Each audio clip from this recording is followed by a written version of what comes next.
Katherine Ryan, the sharp-witted Canadian comedian known for her fearless stand-up and panel show appearances, has shared a revealing story from her time working alongside Russell Brand on a comedy program. In her recent stand-up special, Ryan recounted the dynamics of participating in the UK version of Roast Battle, where she initially anticipated an opportunity to deliver some light-hearted jabs at Brand in the spirit of the show's format. However, the experience took an unexpected turn, highlighting tensions around consent, humor, and professional boundaries in the comedy world. Ryan described how she was excited about the invitation to join the panel, envisioning a fun exchange of roasts.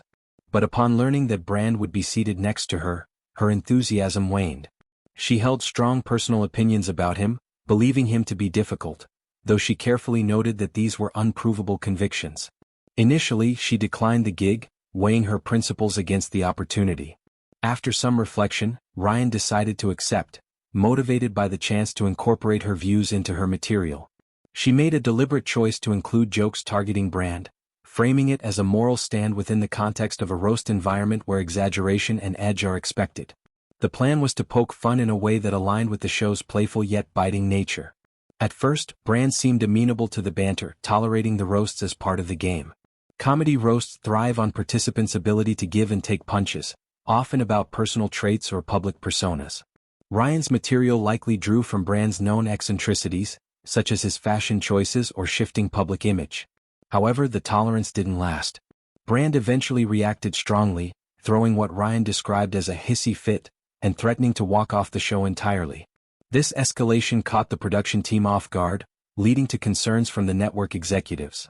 They were keen to retain Brand, viewing him as a draw for the program, and intervened to defuse the situation. The resolution came in the form of contractual adjustments. A new agreement was drafted, explicitly prohibiting any further mean commentary directed at Brand. The next day, he personally delivered this updated contract to Ryan's dressing room, presenting it triumphantly and declaring that she was no longer permitted to target him because he withdrew his consent. This moment underscored a clash between the traditional ethos of roast comedy, where participants implicitly agree to be fair game, and individual boundaries. Ryan's retelling paints a picture of Brand asserting control over the narrative, prioritizing his comfort over the show's format. The phrase, "I don't consent," became a pivotal quote, illustrating how consent was invoked in a non-traditional context to halt the humor. Ryan's anecdote resonates within broader discussions in comedy about power dynamics, especially on sets involving high-profile figures. Roasts require a mutual understanding that discomfort is part of the appeal, yet Brand's response challenged that norm. By threatening departure and securing contractual protection, he shifted the balance, leaving Ryan to navigate the remainder of the engagement under restricted creative freedom. The story also touches on evolving standards in entertainment regarding personal attacks and accountability. Ryan framed her decision to roast as a conscious one, blending humor with commentary on behavior she found objectionable. Her lawyer-approved language in describing her beliefs reflects caution amid sensitive topics. This incident predates more serious public allegations against Brand, which surfaced later and involved claims from multiple women regarding assault and misconduct. Those developments added retrospective layers to stories like Ryan's, though her account focuses squarely on the professional encounter during the roast show. In her special, Ryan uses humor to process the experience, poking at Brand's current public persona and activities for added bite. References to his tight clothing or associations serve as extensions of the original roasts, delivered now in a solo format where consent issues don't apply. Ryan's willingness to share this backstage tale exemplifies her style, unfiltered, observational, and unafraid to call out hypocrisies. It provides audiences with insight into the less glamorous side of TV production, where creative intentions can collide with egos and contractual fine print. The narrative also highlights Ryan's integrity.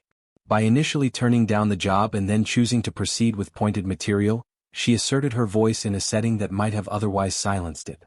The contractual gag, thrown under her nose, became a symbol of attempted suppression that she ultimately transcended through her stand-up. Comedy panels and roasts often serve as platforms for social commentary disguised as jest. Ryan's participation aimed to infuse that element, challenging Brand directly rather than passively accepting the lineup. Her moral decision reflects a broader trend among comedians using stages to address perceived wrongs, even subtly.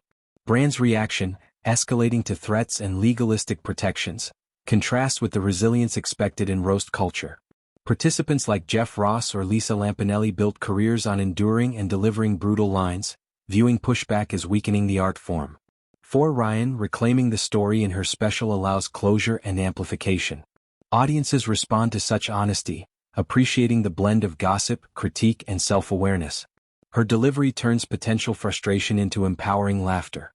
This episode fits into Ryan's larger body of work, where she frequently discusses relationships, industry experiences, and personal ethics with candor. As a mother and established comedian, her perspectives carry weight, influencing conversations about consent and respect in professional spaces. The roast show's format, imported from the US and adapted for UK audiences, relies on edginess to stand out. Incidents like this reveal the delicate balance networks navigate between provocative content and talent retention. Ultimately, Katherine Ryan's recounting serves as both entertainment and commentary.